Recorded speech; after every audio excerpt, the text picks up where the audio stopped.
Hello, everybody. Welcome to our series From Ballots to Better Health. I am Tammy Govea. I am the director of the Center for Innovation in Social Work and Health at Boston University School of Social Work. So thrilled that you're here with us tonight. Before we start our program officially, I would like to read a land acknowledgement. This is something that's really important to us at the School of Social Work. The land which BU occupies was once the home of the Wampanoag and Massachusetts people who stewarded the land and prospered from her gifts. These peoples were forcibly removed and enslaved through colonial acts of terror perpetrated by white settlers from nations seeking to extract and exploit the gifts of Mother Earth and the labor of her stewards. The deleterious effects of these acts have impacted generations of people and the land itself.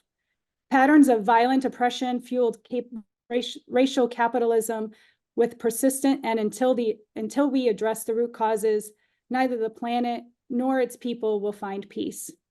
As social workers, we have a moral obligation to name injustices, to resist oppressive structures, and to build relationships that catalyze the collective action. Thank you. So just a little bit about the Center for Innovation in Social Work and Health. We're proud sponsors of this series. This is our second in our series of From Ballots to Better Health. And the thing that we do at the center is we supercharge innovation in social work research, practice, and training in order to really build social work and community power so that we can have influences on the political agenda for health equity around the world.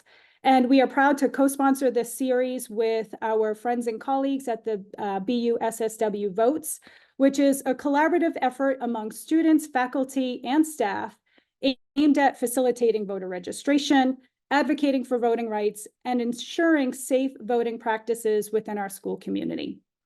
And our goal with the From Ballots to Better Health series is to help you as social work professionals and leaders, and of course our students, learn how to effectively engage in elections, ballot initiatives to preserve and strengthen our democracy. That's really what we're focused on here tonight, and to advocate for policies that you care about as social workers and as leaders.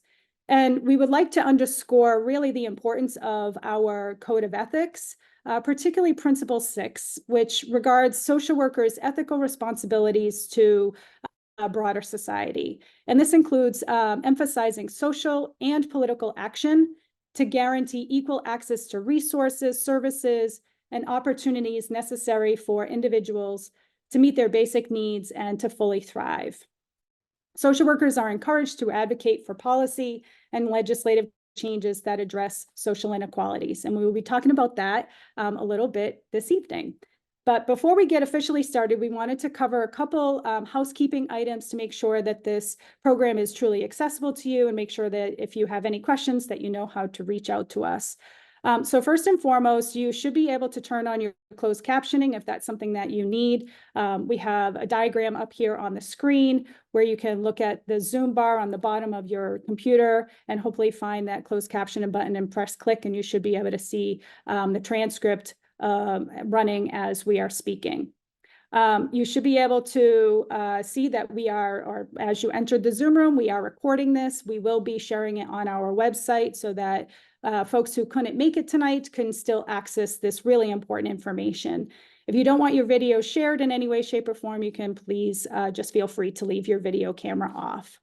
We will be providing 1.25 CEUs for this program. You must complete the post-event quiz within 2 weeks and earn a 70% score. At the end of this session, we will be sharing a QR code that can bring you right to the quiz link. We will also be sharing links for the quiz as well as other resources in the chat throughout the program, but you must stay through to the end in order to get the link and access to the quiz. We also will be sending the quiz via email immediately following and then within a week or so. But again, you have 2 weeks to complete the quiz and score 70% or higher. To see speaker and slides, we have set the Zoom to spotlight for the best user experience. And again, watch the chat for any questions that you want to pose and any issues that might come up. We are using specifically the Q&A function for questions that you want to pose to the panelists. I will be moderating the Q&A session a little bit later after we hear from Dr. Jessica Hare and Dr. Charles Lewis in just a few minutes. If you do have questions, please feel free to use the Q&A function. You should be able to see that at the bottom of your Zoom screen. I will be collating questions so that we can make sure that we get through all of the questions. So items that are similar in nature, I will be grouping together. So please don't be offended by that. It's just to make sure that we're doing all that we can to get through all the great questions that I'm sure you will come up with as you're listening to the program this evening. We do ask that you adhere to our nonpartisanship statement of participation that was shared previously. If you need more information on that, I'm sure Mitra can pop that into the chat. So without further ado, I'd like to get started and introduce our first guest, Dr. Charles Lewis, who is the director and founder of the Congressional Research Institute for Social Work and Policy, which supports and encourages social workers to engage with their congressional representatives. Dr. Lewis also created the Congressional Social Work Caucus, a platform which gives social workers a greater voice in Congress. So these are two important entities for you to be aware of, and hopefully you'll choose to engage with them as well. Dr. Lewis was inducted as a fellow in the American Academy of Social Work and Welfare in recognition of his many contributions to the emerging field of political social work. Since 2016, Dr. Lewis has coordinated the Social Work on the Hill, Social Work Day on the Hill, which I went to this year. It was a really phenomenal program. Hopefully we'll see some of you there next year. And this is an opportunity for social workers from all walks of life to gather together to celebrate the many contributions social work has made to Congress and to the federal government. So I'd like to turn it over to Dr. Charles Lewis to share a few of his remarks. Dr. Lewis, thank you for being here with us. Thank you, Tammy. I am delighted to participate in this evening's discussion on dark money in politics and the American Promise Plan to return sanity to our political process. I am a self-described political social worker.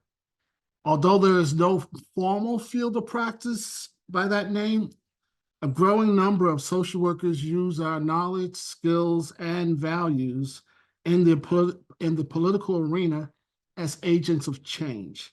And I will share that story this evening. I went on the Hill in 2010 as the Deputy Chief of Staff and Communications Director for former Congressman Ed Towns, a social worker who represented residents of Brooklyn. When I arrived, there was 10 social workers in Congress. We are now down to 5, and at the beginning of the new Congress, we will have 2. So we got some work to do. I helped him create the Congressional Social Work Caucus. When I got there, everybody had a caucus except social workers, so I asked him if we could create a caucus for social workers. And it was to create a platform in Congress to allow us to share our voices and our ideas in the legislative deliberations. And when he retired in 2013, I created CRISP to complement the mission of the Social Work Caucus. So we've organized briefings and we've done other events with social work organizations on a wide range of issues, including health and mental health, public safety, and child welfare. Our last briefing was in January on the well-being of children of incarcerated parents. We follow the tradition of social workers in the political arena who were and continue to be agents of change. And we're going to focus on Congress and the federal government, but the work of social workers in state and local government is equally, if not more important. So we're going to begin with Jeanette Rankin. She's the first woman to serve in Congress, and obviously the first social worker to serve in Congress. She was elected in 1916 from the state of Montana, and it was 4 years before the 19th Amendment gave women unrestricted voting rights. She attended the New York School of Philanthropy, which eventually became Columbia University School of Social Work. Her notoriety was she was one of 50 House members who opposed the declaration of war in 1917 and was the only member who voted against the declaration of war against Japan in 1941. She was the one who introduced legislation in Congress that eventually became the 19th Amendment. Next. She followed in the footsteps of Jane Addams, who was pictured on the right. She was the founder of Hull House in Chicago, and she was the first woman to second the nomination of a presidential candidate when she seconded Teddy Roosevelt's nomination at the 1912 Progressive Party Convention. She was one of the leaders who drafted the party's platform, which included restrictions on campaign contributions. It also included calls for a system of social insurance, an 8-hour workday, workers' compensation, and an inheritance tax. Many of these proposals were included eventually in the New Deal legislation enacted by Roosevelt's distant cousin, Franklin Delano Roosevelt, in the 1930s, which gave us Social Security, among other programs. Not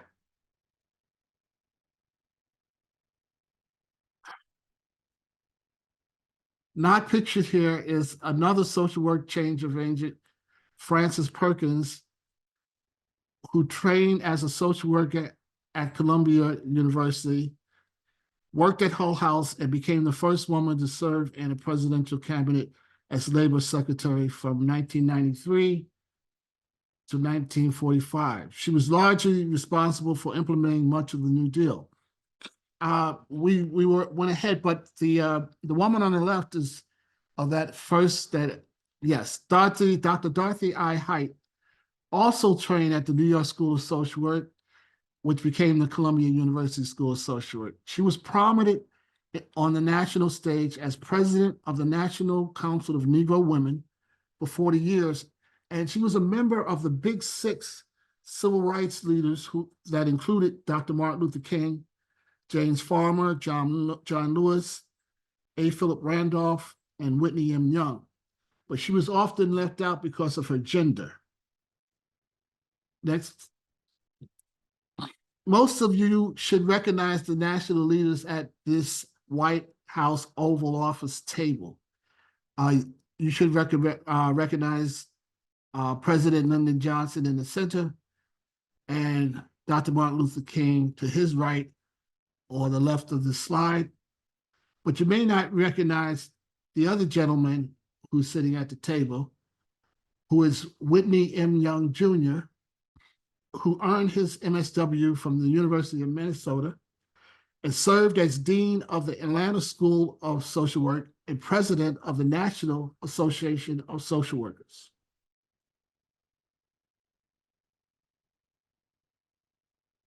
Senator Barbara Mikulski retired in 2017 as the longest serving woman in Congress, having served 40 years in the House of Representatives and the Senate. She was recently surpassed by Representative Marcy Kaptur, and Senator Mikulski was known as saying, "Going into politics is social work with power." She received her MSW from the University of Maryland School of Social Work and became the first woman to chair the powerful Senate Appropriations Committee. She began her career as an activist, fighting against the construction of Interstate 95 through Baltimore's Fells Point and Canton neighborhoods. She is credited with helping save the waterfront, which has become one of the nation's busiest and most important. One little known fact about Mikulski is that she almost single-handedly rescued the Hubble Space Telescope for being scrapped in 2004 by pushing to reinstate the repair visit. And the Space Telescope Science Institute honored her by naming the world's largest astronomical data archives in her honor. Congresswoman Barbara Lee, who represents Oakland and Berkeley, California, will leave Congress in January after 26 years following her loss in the recent primary for the United States Senate. But she's a great example of a social worker exercising power in politics. She, like Jeanette Rankin, was the only member of Congress to vote against the authorization of the use of force following the September 11 attacks.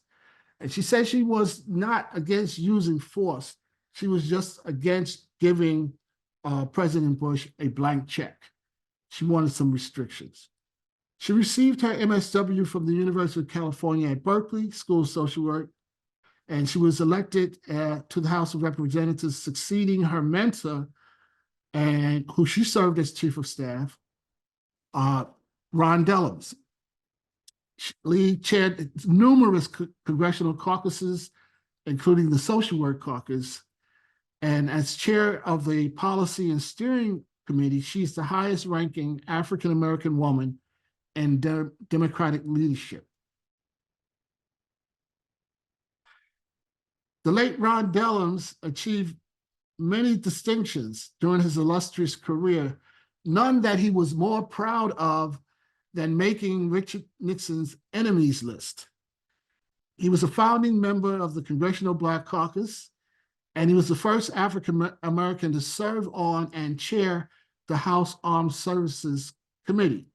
He drew Nixon's wrath by calling for an inquiry into alleged US war crimes in Vietnam, and he called for a reduction in military spending.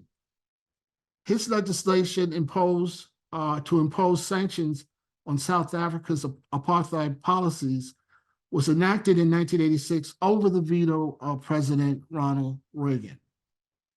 Dellums retired from Congress in 1998, but he returned to politics in 2006 when he was elected mayor of Oakland, California.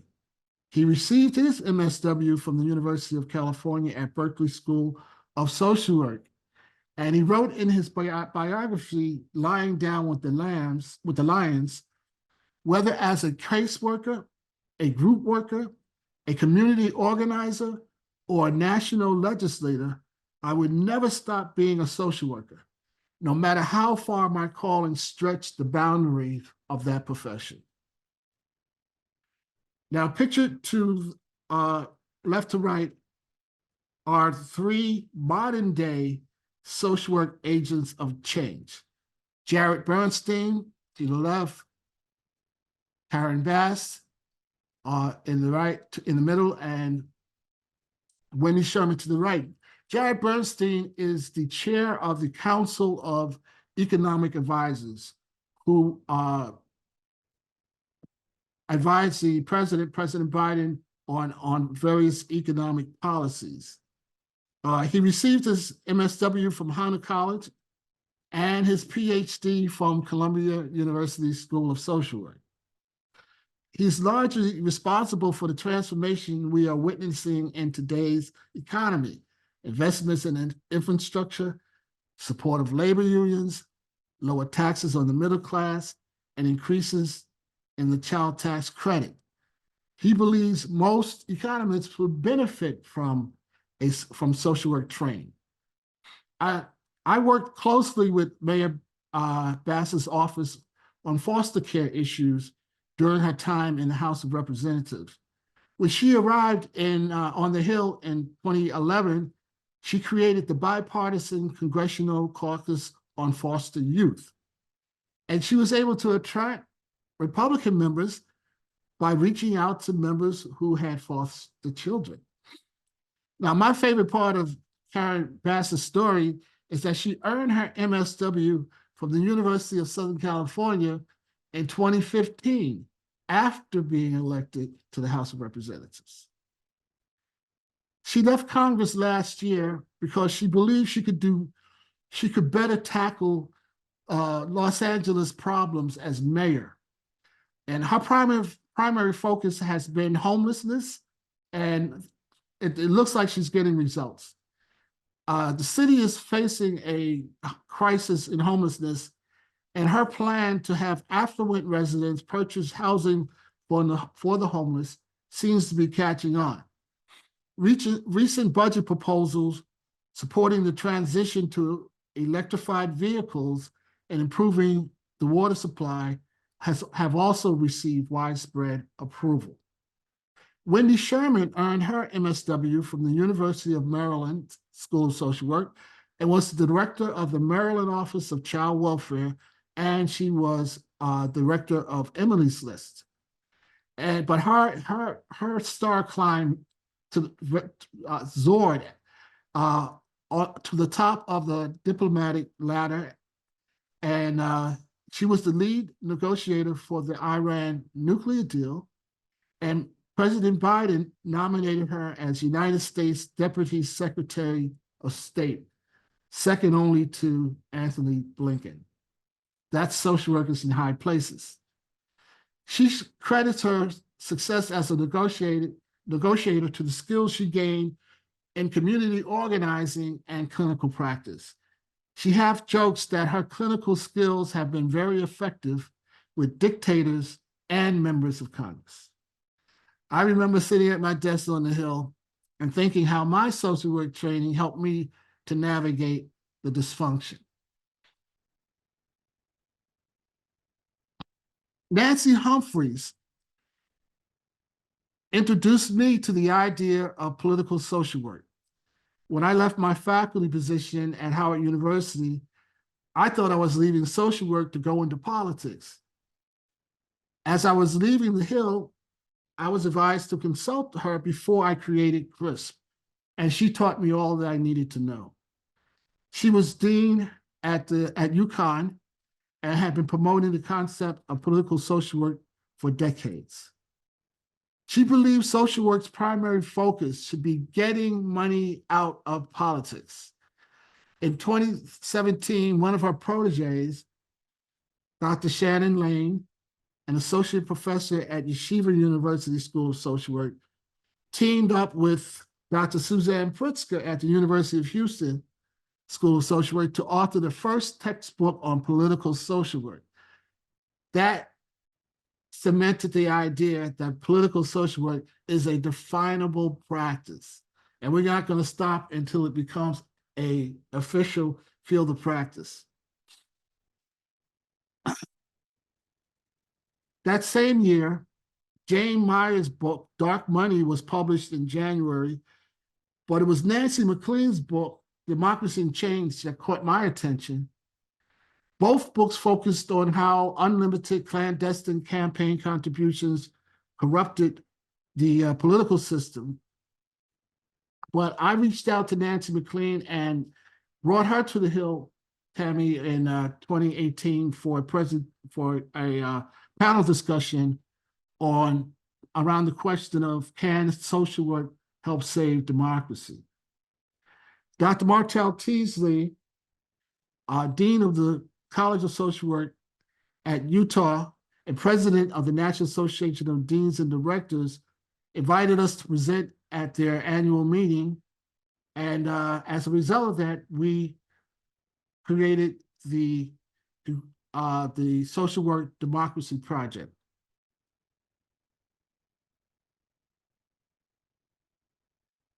Okay, now this project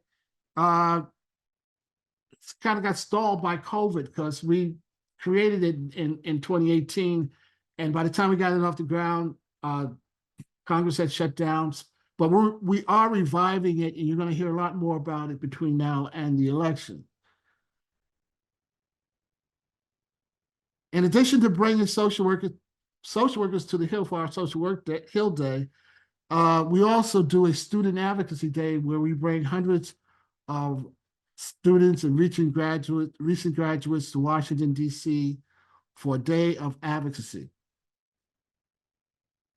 where they get to meet with members of the congressional staffers and advocate and urge support for relevant legislation. This year, we focused on the Freedom to Vote Act, which would set national standards to protect voting rights, eliminate partisan gerrymandering, and increase transparency in campaign financing.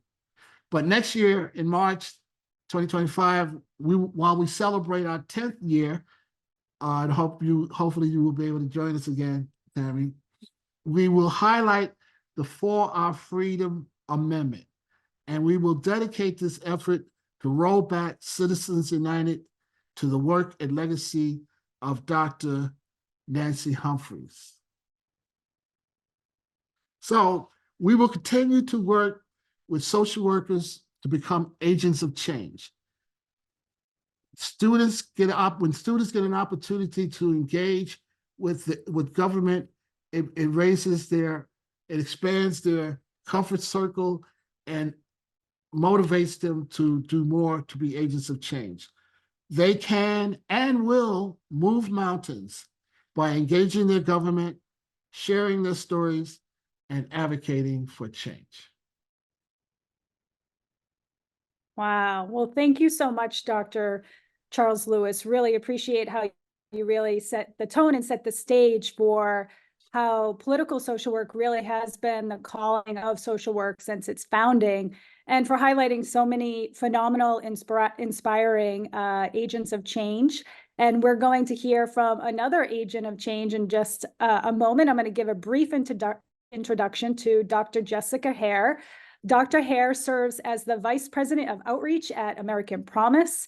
Dr. Hare received her Doctor of Social Work degree from the University of Southern California, and she has over 15 years of professional social work experience, which includes child welfare, military, medical, and school social work. She is committed to the empowerment of Black women and girls and advocating on their behalf by promoting leadership development and gender equity in the areas of health, education, and economic empowerment.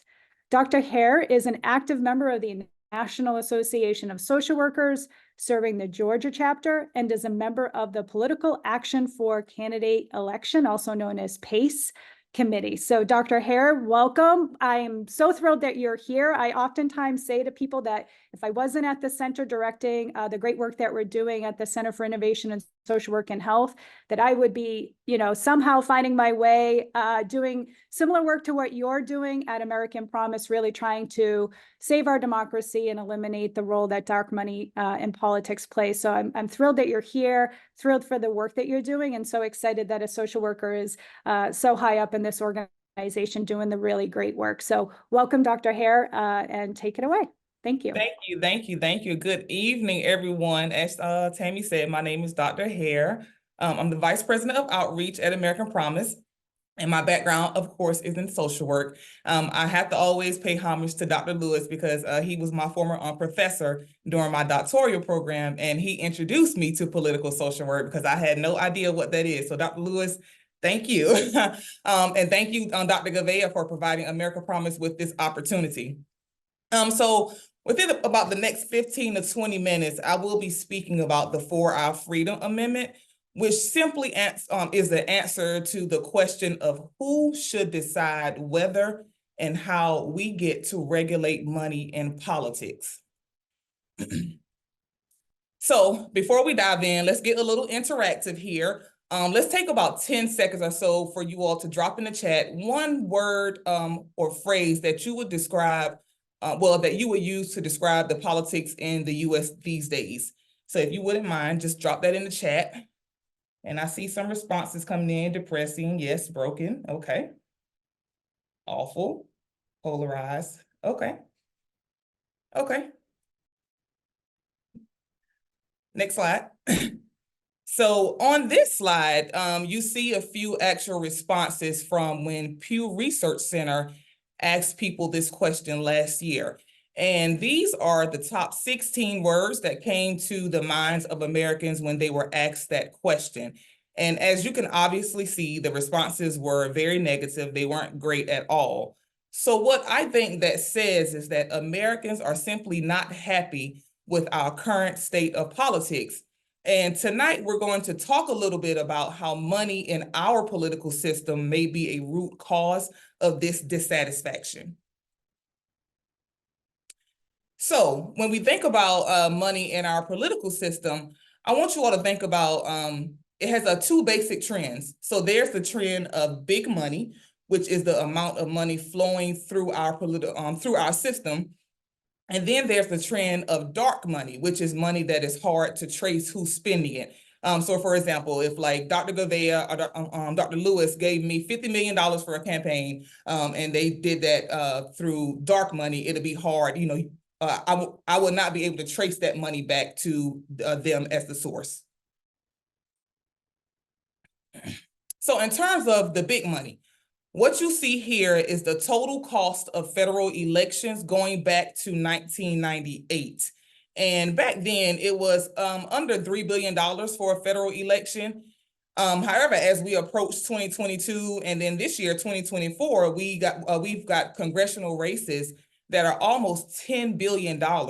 And whenever you add the presidential race to that, we're approaching a $17 billion total cost for elections, which is a huge, huge amount of money to spend on the political process alone. So where does all this money come from? A lot of the money comes from the efforts that our lawmakers have to spend to raise the money. So what you see here on this slide is suggesting that the daily schedule for a member in Congress. And this was put out several years ago. And what they're suggesting is that they spend 4 hours per day on call time. And call time simply means dialing for dollars, figuring out where, where those campaign contributions are going to come from. And when you think about that, whenever you think about the other duties that a member of Congress may be doing, such as studying policy or reaching out to their networks, it could seem like 4 hours is a lot of time dedicated to money. Now, let's also think about not only the magnitude of the money, but where is that money coming from? So what you see here on this slide is the data on donors in the US who are spending $200 or more in federal elections. And we chose 200 because that is the data that is kept by the FEC. And so if I draw your, if I have you look at the second line of this chart, you'll see that roughly half of the US population is giving at levels of $200 or more. So that's something for you all to think about. 1.5% of 300 million people are responsible for most of the donations in our system. So now this is looking, this slide is looking at campaign contributions, but here on the next slide, we are looking at super PACs. And I'll get into what a super PAC is in a little bit as we progress through this presentation. But it's very important to bear in mind that only 1% of donors are giving 96% of the money that is being spent by super PACs. So this data is from the 2020 election. Now, Dr. Hare, why does that matter? You know, why does it matter that a small slice of donors are responsible for most of the money? Well, on this next slide, what you'll see is because the policy preferences and issue positions of donors really are different from the issue positions of other Americans. So what you see here in the U-shaped curve is that there are some extremes that cluster on both ends when it comes to political donors, whereas other Americans, other adults, it served as a pretty even distribution in terms of what position they take on issues. So if you have polarized donors that are spending a lot of money, it's no surprise that a lot of the political ads that we see also tend to be very, very polarized. Okay, so we talked about big money. Now let's talk a little bit about dark money. And as I said, dark money is political spending where the source of the money is not disclosed, meaning you can't trace it back to an actual human being. So dark money contributions have actually exploded, particularly after a case in 2010 called Citizens United. This chart shows that in the 3 most recent federal election cycles, Democrats benefited more from dark money spending than Republicans. And again, from the 2022 elections, there was almost $1 billion of dark money spending to benefit Republicans. And then on the next slide, you will see that almost $1.5 billion of dark money spending benefited the Democrats. All right, let's breathe, because that was a lot. I know that was a lot. And let me just put this disclaimer out there, because I am a social worker. I actually hate politics, but I had to find something that resonated with me in order for me to become more involved in this issue and have our voice, have our social work voices heard, if you will. So take a deep breath. I know that was a lot, and I'm kind of going kind of fast because we are on a time limit, but you've gotten sort of a snapshot of the current state of money and politics in our American political system. But now let's think about why that matters and fundamentally what's happening here, what's going on.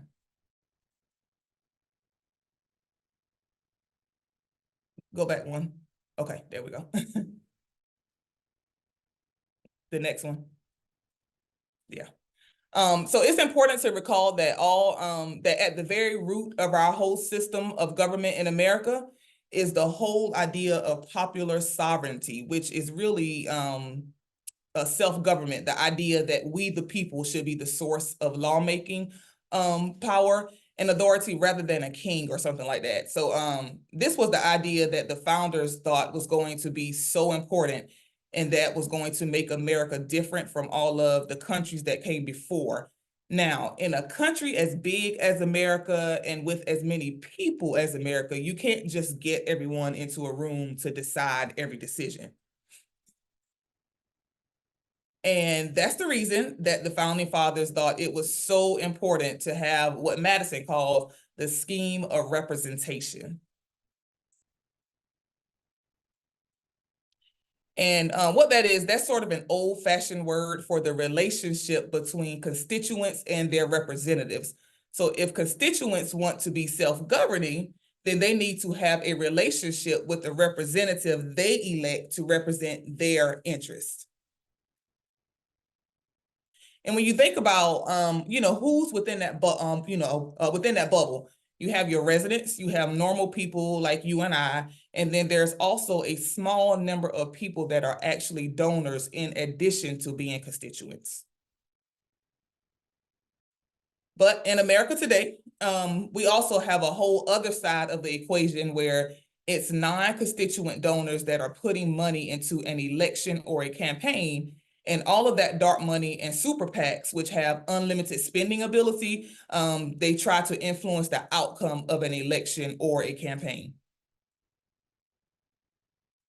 So we'll get to why we need a constitutional amendment, but a part of that is because the Supreme Court has said that that dynamic, all of that access you get when you have money to spend in the race, the Supreme Court has said that's not a form of corruption that they can do anything about, which is clearly a problem. So if that sounds pretty crazy to you, it sounds crazy to me, it sounds crazy to most.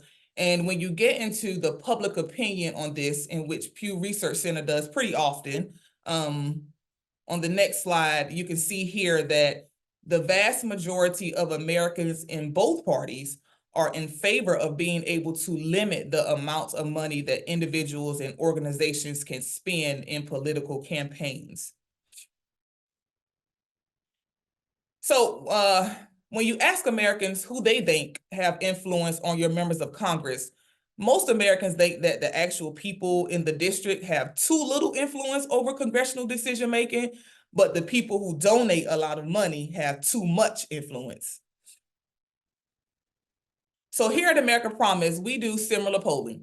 What you see here, this is from our national polling where we asked 3 simple questions. The first question we asked whether you agreed or disagreed that the influence of money in politics is a threat to our democracy. And as you can see, almost 90% agree that it is.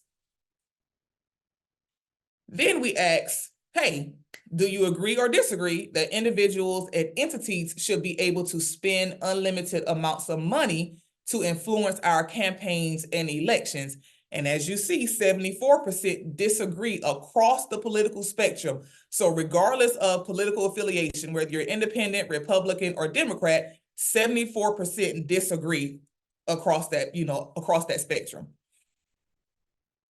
And then lastly, we simply ask, would you support an amendment that would allow Congress and the states to reasonably regulate and limit money in our campaigns and elections? And as you see, 76.6% of Americans are in support of such amendment. So let's talk about this. How do we get here? I sort of touched on this before when I mentioned the Supreme Court, and really the Supreme Court, that is the answer. So the Supreme Court in a case, Buckley versus Vallejo, almost 50 years ago, basically said, hey, we're going to treat regulations of money in elections as if they were regulations of speech. And once they did that, the technical legal term, and I know this, this social worker knows this thanks to my colleague, but the technical legal term is they applied very heightened scrutiny to campaign finance regulations. So in layman's terms, Dr. Hare, what does that mean? In layman's terms, they simply strike the regulations down. They said, no, we don't want it.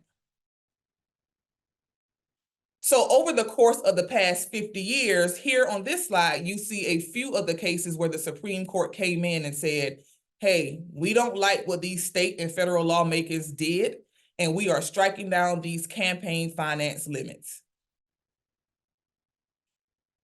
They also said that access and influence, that the access and influence you get from being a big money donor is not a form of corruption, in which I showed you all that most Americans absolutely disagree with that. And in Citizens United, they said the appearance of influence or access, furthermore, will not cause the electorate to lose faith in our democracy. So unfortunately, when you zoom out and look at public trust in government, over the course of time, that trust has went downhill since the mid-70s, as you see here on this chart. And so since then, the public trust has only been above 50% one time, and that was post 9/11. And now you can see on the tail end of this graph, the public trust is actually below 20%, which is a very sad and dangerous situation for our country to be in. So when you ask Americans, hey, what are your top policy priorities? This year, Pew Research Center asked, it was about a month and a half ago, they asked this question, and reducing the influence of money in politics was the third highest policy priority. And again, it was both Republicans and Democrats on the same page. So Dr. Hare, why is that? I mean, what's going on? So we think it's because American people sort of know in their gut, like their intuition, that the influence of money in politics is really driving a wedge between the American people and the system that is supposed to be responsive to their interests. So don't fret, there is light at the end of the tunnel, and that is through an amendment solution. And we asked, as I mentioned, and the vast majority of Americans would actually support this amendment. As you see here on the graph, 40% strongly supports. Now, I do like to show this slide a lot because what you see here is that 75% majority support really doesn't vary much, if at all, across political party difference. So I'm going to stress that no matter a political affiliation, 75% of the majority actually support an amendment that controls the money in politics. Now, here at American Promise, we call this amendment the 4-Hour Freedom Amendment. And the basic idea of the amendment is to answer that one question of who should get to decide whether and how to regulate money. Well, it should be up to the states and Congress, and the Supreme Court should kind of just sort of step back and let them handle it. Now, we received input on the language of this amendment from people all over the country and from legal scholars and experts. So it's very brief, as you can see. It could fit on the back of a napkin, and I had my napkin here. I was going to show it to you all, but I left it upstairs, so I can't show it to you all. But it's very brief. It can fit on the back of a napkin.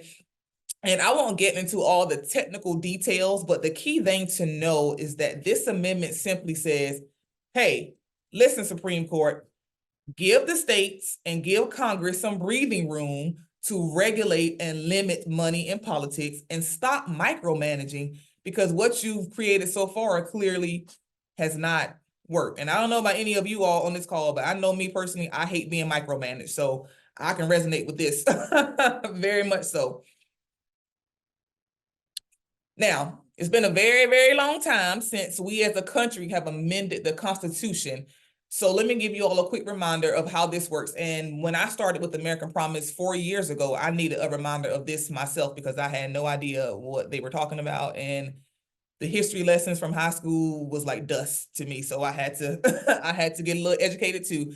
But so the amendment process, so you need for it to be proposed, and that would involve support from 2/3 of the members of Congress or 2/3 of the states. And once it's proposed, it needs to be ratified by 3/4 of the states, which is 38 out of the 50 states. So a lot of our work here at American Promise is focused in the states because we are getting states what we call ready to ratify. And when you get a state ready to ratify, that sends a very, very strong signal to their members of Congress and Congress at large that says, hey, there is real support out there for this amendment. So far, as you can see here on this map, there are 22 states that have taken steps to call upon Congress to support this amendment, and we consider those states ready to ratify. So we want to get to at least 38 states, of course, if you remember that you got to have 38 out of the 50 states. So we want to get to at least 38. And we at American Promise, we have a plan to do that, hoping to chip away at a few more states this year and next year with support from individuals like you all on this call. Now, before I wrap up and take any questions, I definitely want to remind you all that, yes, this amendment is about money in politics. It's about campaign finance and restoring the ability to put reasonable limits on said issues. But on a much deeper level, it's about making sure that that relationship between constituents and their elected representatives is healthy, so that the people we are electing are actually aligned with our interests, our opinions, and can hear what our preferences are instead of spending all of their time catering to the interests of the big donors who don't speak for the vast majority and who don't speak for the average everyday American. So with that, thank you all so much for allowing me to provide this overview. And before I take any questions, let me just first say this: I am not legal. So if you all ask me any sort of legal questions, I will say that I'm going to table that, and I will speak with my legal team, and I will get back to you on that question, because I am a social worker. But I also want to let you all know about 2 ways that you can become involved in this work. The first way is that we have an open letter to Congress from members of the social work profession, and you can see that QR code here on your screen. And basically, this is a way for you to add your name, showing support for the amendment. And then we also have our National Citizens Leadership Conference that will be June 10th through the 12th in Washington, D.C., where individuals will be going down to the nation's capital. We'll have a day full of learning and fun workshops. And then we'll also have a lobby day where we will go to Capitol Hill, and people will be able to meet with the offices of their representatives and senators so that they can express their support of the amendment.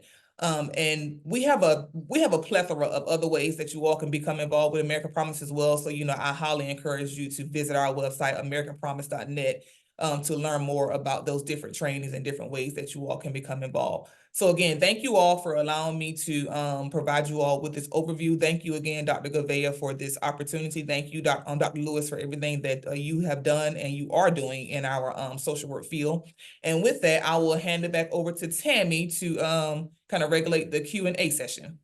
Amazing. Well, thank you so much, Dr. Hare. And one of the things that I just appreciate about being in the space again with 2 political social workers who have been leading on so many critical, important issues for so long. And just the connection that we have here. Dr. Charles Lewis is also on the board, on the advisory board for the Center for Innovation in Social Work and Health. And I probably should have highlighted that in my introduction.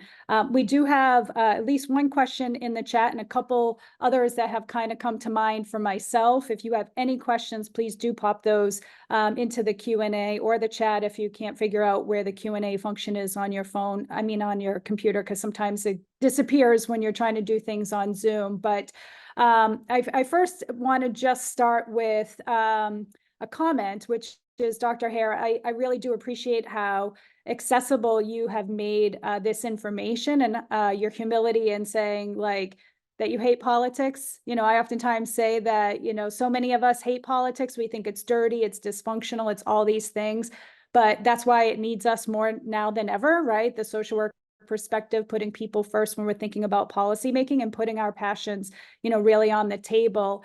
And so the first question I'd like to start with is to you, Dr. Lewis, just given your experience on the Hill, your time in Congress, have you seen changes?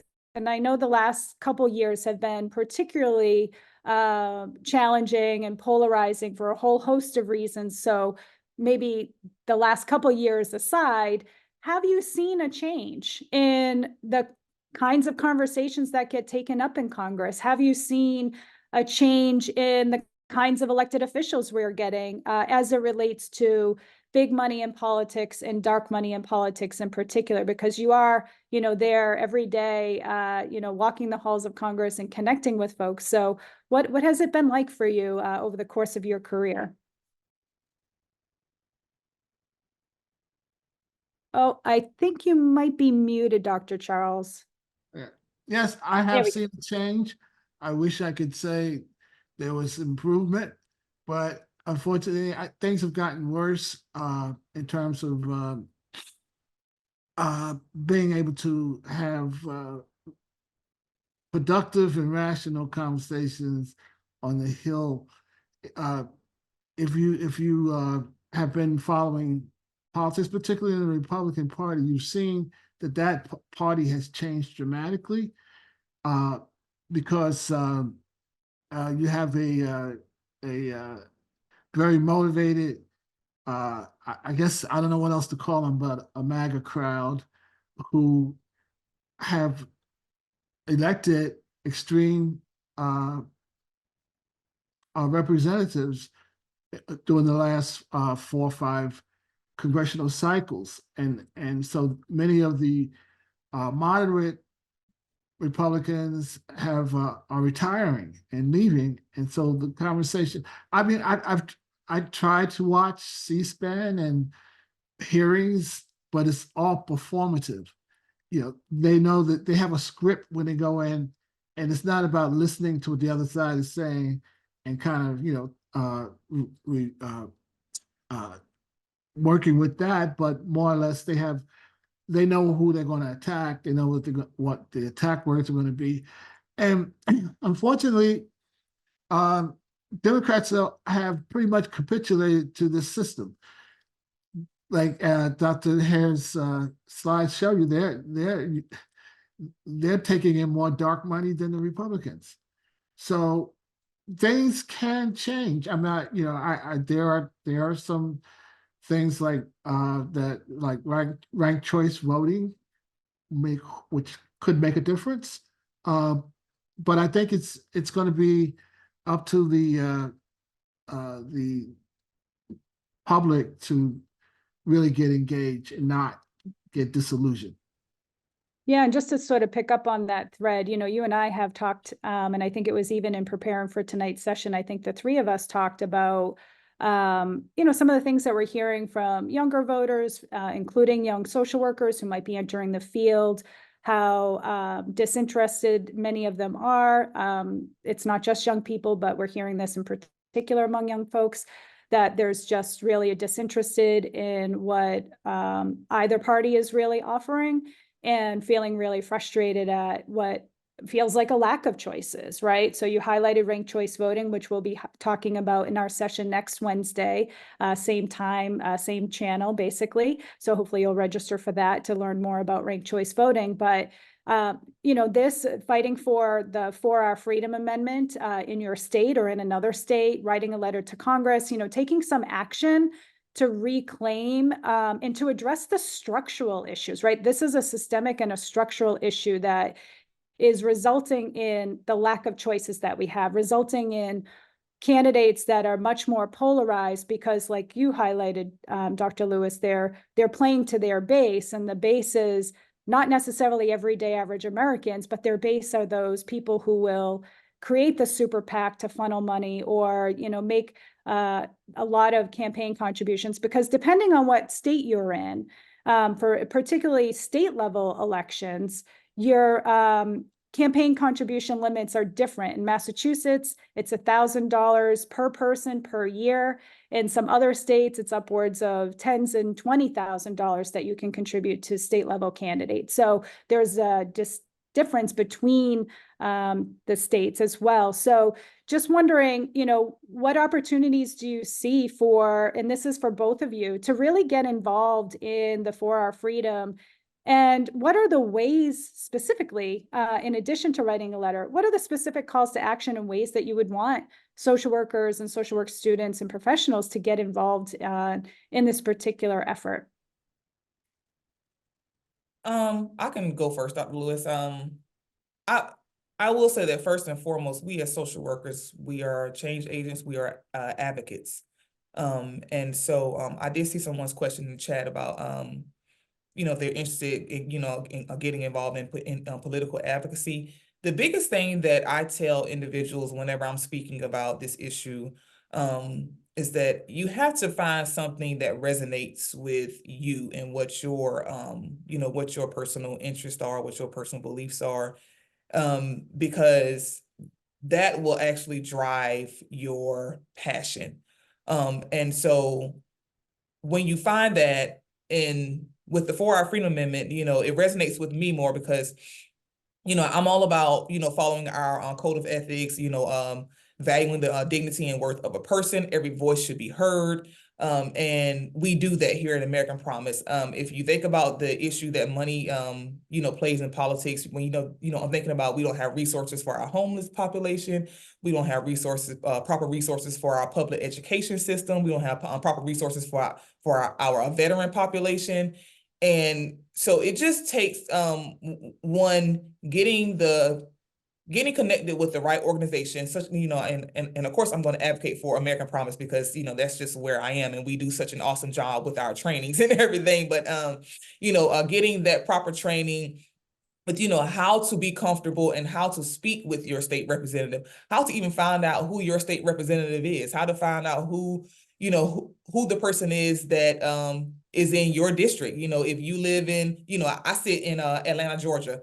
So if you're in Fulton County, how do I find out who my representatives are? How do I go about getting a meeting with them? How do I go about sending them a letter? How do I go about writing letters to the editor? We have trainings for all that. So,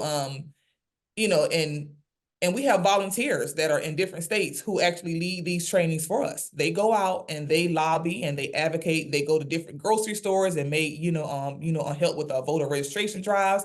That is a good start. If you don't know, then just look at the plethora of options that you have within an organization and find one way to, get involved. So let's just say, if you like writing, well, hey, I think I'm going to just start with, trying to figure out how to write a letter to my editor. Just start with that. And then from there, you can expand.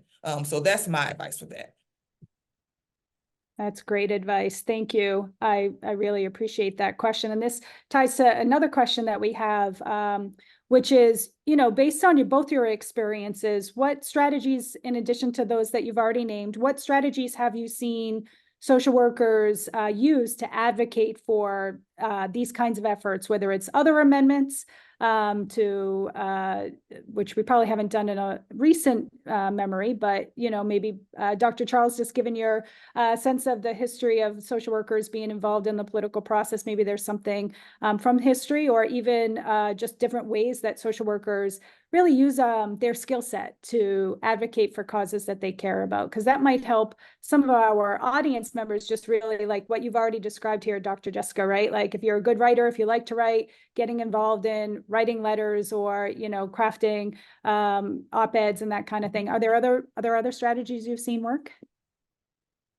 Yeah, one of the things we've seen be an effective advocacy tool is storytelling.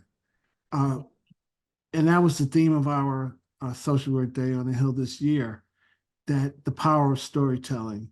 And so we always include people with the lived experiences.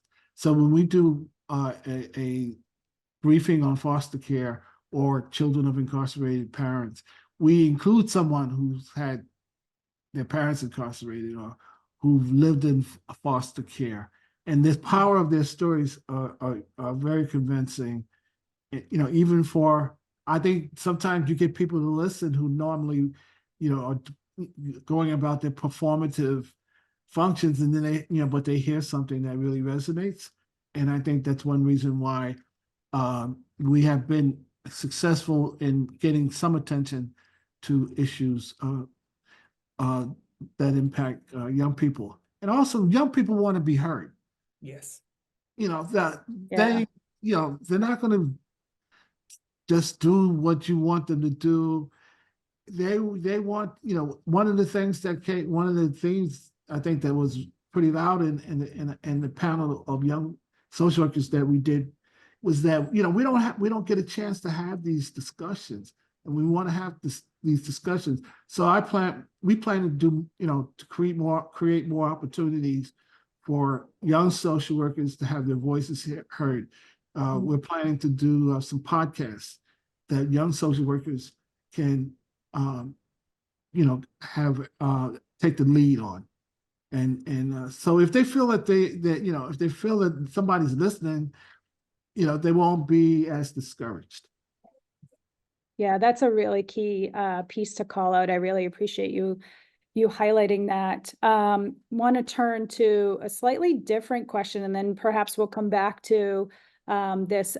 But before I do, I think the other thing I just wanted to tie back to a previous session that we had in our series focused on voting for social determinants of health and combating disinformation. And we know that disinformation, particularly with the role that AI is already playing in deep fakes and fake news, and just the really the exponential rise in misinformation and disinformation, and how young people are targeted by that in particular. And so just for us to sort of be aware of the connection between all these different facets that are operating at the same time. And kind of along those lines, or a little bit of a segue, Brian has a really great question, which is, so if dark money is so hard to track, how do we really have a sense of the estimated role? Like, where does that data come from if we can't really fully figure it out? So maybe this means you're going to have to dive into a little bit more of FEC, Federal Elections Commission speak, but want to put that question to both of you. Well, I know some of this can be determined through research in terms of maybe econometrics. You can look at least where the money's going if you don't know who is giving it, and then you can measure against some of the outcomes to see how much impact it has had. But research bears out that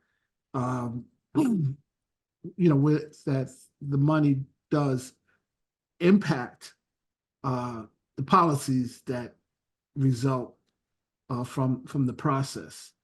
So we know the money is impacting the policies, and so we can determine how much, but as you said, we we're losing control. With AI, I'm worried. Mhm. Well, there's also, you have the super PACs that, to the point you made around expenditures. I don't know, Dr. Jessica, if you have insights around how expenditures need to be reported by super PACs and unions, but they get to hide who is actually giving money to the super PAC. So do you have more detail on that to maybe share? Yeah, I mean, just from my understanding, the only because super PACs, you can't trace it, so it's kind of hard. We don't have a lot of data on it, and that's the reason for the amendment, to be able to track that stuff and to limit that, so that is not happening. I don't have much more detail on it than that, but that's one of the questions that I can table. And Brian, you can email me and I can get a more detailed answer for you.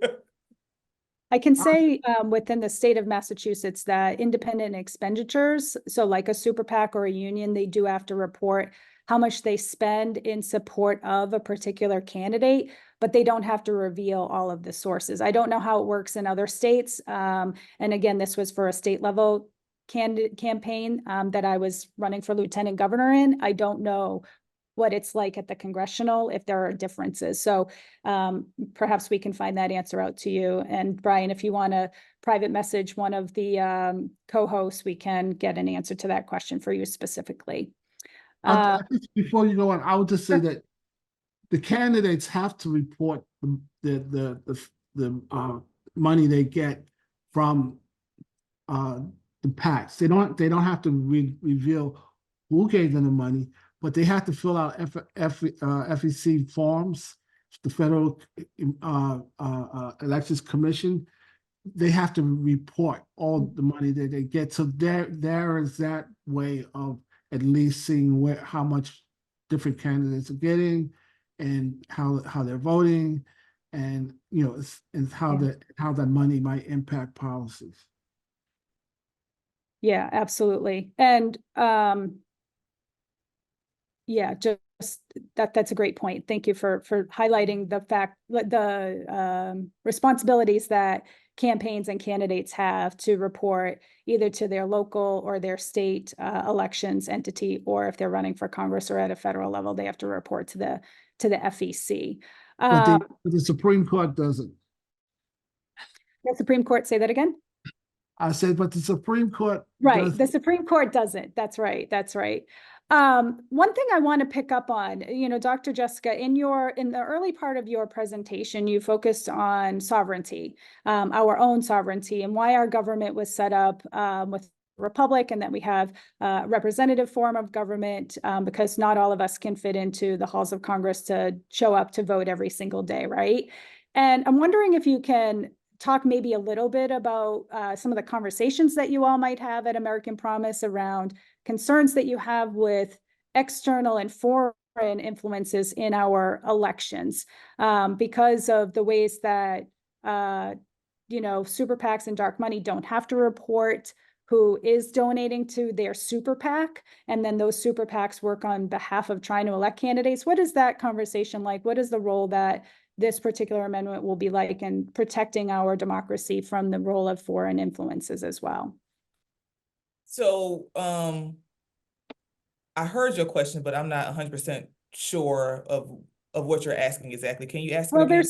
there's some concerns that I've heard of that, and I just don't know how it plays out in your work every single day, but I've heard concerns about the fact that, perhaps Russia or China or other foreign entities are really trying to influence our politics, not only through, bots and spreading disinformation and misinformation campaigns by creating fake social media accounts, but also by actually sending money over like through different channels that then show up in super PAC accounts. Wondering if that's a real thing, if that's anything that you all address in your conversations at American Promise, because of just thinking about the role of sovereignty and trying to like maintain our sovereignty, both as individual voters and also as a country and a democracy. Yeah, I can be candid and say that I haven't been a part of any conversations that have spoken about that. the work that I do at American Promise really just kind of focuses more on social workers and how to get social workers involved. Now, that's not to say that, like Jeff or Brian, who's our legal, they may be having conversations like that amongst their networks, but I personally haven't had any, I haven't been at a table that, that has been a conversation, well, that has been a topic of a conversation. But now you have me curious because now I do want to know if they had Yeah. conversations. Yeah, and you wonder sometimes, with some of our members of Congress, like who really is their base? Is their base even really, an American entity, or is it something else? So just kind of curious. That leads to perhaps it might be our last question. We might have time for one more after this. Have you noticed in your work, this is for both of you, but probably more so for you, Dr. Jessica, that the efforts and like who's interested in For Our Freedom, is it one political party? I know that you're a nonpartisan, bipartisan, transpartisan organization, but do you see that there's a difference? I mean, you shared a lot of really compelling data, but do you see in certain states that it might be more Republican leaning or more independent leaning or more Democratic leaning? Yeah, for the most part, it has definitely been kind of an even split across the board, whether they're Democrats, Republican, or independent parties, like I shared in the slides. There are a few states that are more they're not in strong support of the amendment. And so I really can't say whether it's a Republican issue or a Democrat issue. It's kind of, who, depends on who's in the seat that's, elected, and, whether that person, is in agreement or not in agreement, anything like that. But for the most part, the only trend that we've kind of seen so far, it has been even across the board, where it's been Republicans, Democrats, independent parties have all kind of been in sync and in support, and they are actually standing for this amendment. That's great. Thank you. And that's one positive way to sort of wrap up our this session of the series. But I think there's another way that we can also end. So sometimes when it comes to these constitutional amendments, my understanding of the history is that they tend to happen when we are pretty politically divided. There's a lot of chaos in society. There's just like a lot of division. Is that something that I'm understanding accurately from the history, that we've seen this over and over again with the passage of a lot of different amendments? It's just some of the history that I've been reading, and here we are politically divided again, and some people might feel like this is never going to happen, but I think history might tell us otherwise. Yeah, I think you're correct. I would, I would need to research a little bit before I make, a definitive statement. But yeah, if we look back over our history, there is, you could say that sometimes it takes that kind of turmoil to move things in the right direction. Yeah. Well, thank you. Yeah. I'm with you, Dr. Lewis. I have to do a little more research. I can't just give a definitive answer, but I will say that we are very confident here at American Promise that we will get this amendment passed. We are putting in work. We have volunteers on the ground in these states that are putting in work, and they're running. And people are passionate about this, and more people are coming on board. And so we are very confident that we will get this amendment passed. Amazing. Well, that is definitely the way to wrap up this session. I'm going to ask Mitra to share the next slide, just to highlight again our next session in our From Ballots to Better Health series will be focused on driving democracy, social workers who have harnessed the power of ranked choice voting and who have run for office and who have been or are serving in political office will share their experiences. So hope you can join us. You can register for that at our website, ciswh.org. So we can wrap up with a promise that we had, which was to share the links and QR codes for both the quiz. Again, you need to earn 70% or greater if you're hoping to get 1.25 continuing education units for the participating in tonight's session. And then we really would also appreciate your feedback on and provide us with an evaluation. That QR code is here, and also dropping information in the chat with those links. So we're 1 minute over. Thank you all for staying with us a little bit longer. I think it was just an honor to have both Dr. Jessica Hare from American Promise and Dr. Charles Lewis from CRISP here to share their great experiences down on the Hill, working in DC and across the country to really put political social work and to put our democracy front and center in the next coming months in particular as we head into elections, but also after elections this year. So thank you, everybody, and look forward to seeing you on May 1st.